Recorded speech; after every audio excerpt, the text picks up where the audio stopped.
If trust were a coin, I'd spent it all on him without counting the cost. And that night, I learned just how dangerous that could be. When I first arrived in Manila, the vibrancy of the city felt like a shot of adrenaline. The streets buzzed with life, each corner offering something new, street vendors selling aromatic delicacies, jeepneys crammed with people and stories, and an air thick with heat and possibilities. But amidst all that chaos, it was the tranquil walls of our shared apartment that became my sanctuary. I had been in a long-distance relationship for 3 years with Adrian, a man who had been my anchor back home. Though our love had weathered storms, the distance between us was an undeniable strain. Video calls became shorter, messages less frequent, and there were days when I wondered if he felt as lonely as I did. That's when I met Joaquin. Joaquin was my roommate in the Philippines, a native of Cebu who had moved to Manila for work. He was effortlessly charming in a way that made you feel like you'd known him forever. His laugh infectious, his gestures warm, his words laced with a sincerity that was hard to resist. Though we shared the same space, he had a way of making it feel larger, like there was always room for conversation, for connection. At first, our bond was innocent enough. Joaquin showed me around the city, introducing me to hidden cafes and local hangouts that no guidebook could ever list. He had a knack for understanding people, for peeling back the layers of their personality with a single, well-placed question. It was refreshing and dangerous. I'd be lying if I said I hadn't noticed the way his eyes lingered a moment too long when we spoke, or how he seemed to read between words I hadn't meant to say. But I pushed those thoughts aside, convincing myself that I was imagining it. After all, Joaquin knew about Adrian. I'd spoken of my relationship often, weaving stories of love and commitment into the tapestry of our conversations. Joaquin always listened, nodding thoughtfully, though his gaze sometimes carried an intensity that unnerved me. One evening, after a particularly grueling day at work, I came home to find the apartment unusually quiet. Joaquin was sitting on the couch, his laptop glowing faintly in the dim room. "Rough day?" he asked, his voice soft, almost inviting. I nodded, dropping my bag onto the floor. "Exhausting. I think I'll just call it a night." He smiled, the kind of smile that felt like it held a secret. "You should. Rest is important." Something in his tone made me pause, but exhaustion won the battle. I waved him goodnight and retreated to my room, barely bothering to change before collapsing onto the bed. As I lay there, sleep pulling me under, my mind flitted to Adrian. I thought about our last conversation, how distant he'd sounded, how I'd promised we'd talk longer next time. Guilt tugged at me, but I silenced it with the rationalization I'd grown accustomed to. This is just temporary. We'll be fine. The apartment was silent except for the faint hum of the fan, a comforting rhythm against the backdrop of the city's muffled chaos. I drifted deeper into sleep, unaware of the subtle creak of the floorboards beyond my door. Looking back, it's easy to see how I missed the signs, how I ignored the quiet signals that hinted at something more brewing beneath Joaquin's carefully curated facade. He was always respectful, always considerate, or so I thought. But trust can be a fragile thing, easily splintered by the smallest of actions, and that night, the first crack was about to appear. As I surrendered to sleep, unaware of what was unfolding outside my door, I couldn't have known that by the time I woke up, my view of Joaquin, and my ability to trust, would never be the same. I woke to the sensation of something warm and unfamiliar. At first, I thought it was a dream, a hazy fragment conjured by exhaustion. But the feeling lingered, pulling me further from the depths of sleep. My eyelids fluttered open, adjusting to the dim light of my bedroom.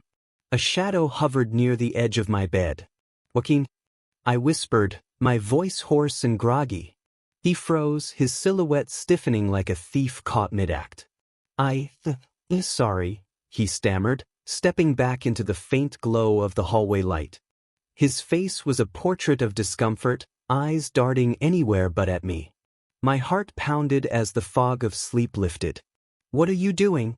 I asked, sitting up, the sheets pooling around my waist. He hesitated, clutching the doorframe like it was the only thing keeping him upright. You looked restless. I thought maybe you were having a nightmare, he said, his voice low and uncertain. The words didn't sit right with me. Something about his tone, his proximity, made my skin prickle. I replayed the moment in my head, the faint brush of his hand against my arm, the way he was standing too close when I opened my eyes. It didn't feel like concern. It felt like something else entirely. You were watching me sleep? My question sliced through the quiet like a blade. No, not like that, he said quickly, raising his hands as if to defend himself. I don't know. I heard you stir, and I thought maybe you needed something. The explanation was flimsy at best. My gut told me there was more to the story, but I wasn't sure I wanted to hear it. I searched his face for answers, but his expression was a carefully guarded mask, betraying nothing except a flicker of unease. What? I said, my voice steadier now. If there's something you need to say, just say it. He opened his mouth, then closed it again as though grappling with a decision. After a long pause, he let out a shaky breath. I didn't mean to make you uncomfortable, he said, his eyes finally meeting mine. Sometimes it's hard to ignore how I feel. The words hit me like a physical blow. What are you talking about? I asked, though a part of me already knew. He ran a hand through his hair, a nervous gesture that only heightened the tension. I know you're with Adrian, he said, his voice barely above a whisper. And I've tried to respect that. But being around you every day, it's harder than I thought it would be. I stared at him, the weight of his confession settling over me like a suffocating blanket. 1,000 thoughts raced through my mind, anger, disbelief, even a flicker of guilt. Had I done something to encourage this? Had I been too blind to see the signs? You can't say things like that, Joaquin, I said finally, my voice laced with a mixture of frustration and sadness. You know where I stand. You know I'm committed to Adrian. I know, he said quickly, his tone desperate. And I don't want to ruin anything. But I can't help how I feel. The vulnerability in his voice was disarming, but it wasn't enough to overshadow the discomfort gnawing at me. I couldn't ignore the fact that he'd crossed a line, not just with his words, but with his actions. This can't happen again, I said firmly, drawing the boundary he had so clearly ignored. Whatever you're feeling, you need to deal with it in a way that doesn't involve me. He nodded, though his expression was a complicated mix of regret and something else, something that looked dangerously close to hope. I'm sorry, he said, his voice breaking slightly. I'll keep my distance. I promise. The tension in the room was unbearable. I wanted to believe him, to trust that this would be the end of it. But a part of me couldn't shake the unease settling deep in my chest. Trust wasn't something that could be rebuilt overnight, and Joaquin had just fractured it in a way I hadn't anticipated. As he turned to leave, his footsteps soft against the wooden floor, I couldn't help but feel like the dynamic between us had shifted irreparably. I lay back down, staring at the ceiling as the night stretched on. Sleep didn't come easily, and when it did, it was filled with fragmented images of Adrian, Joaquin, and the weight of choices I hadn't yet made. Whatever came next, one thing was certain: nothing about our shared apartment would ever feel the same again. Morning came, but the weight of the previous night clung to me like a second skin. The golden light spilling through the blinds failed to pierce the shadow that had settled over the apartment.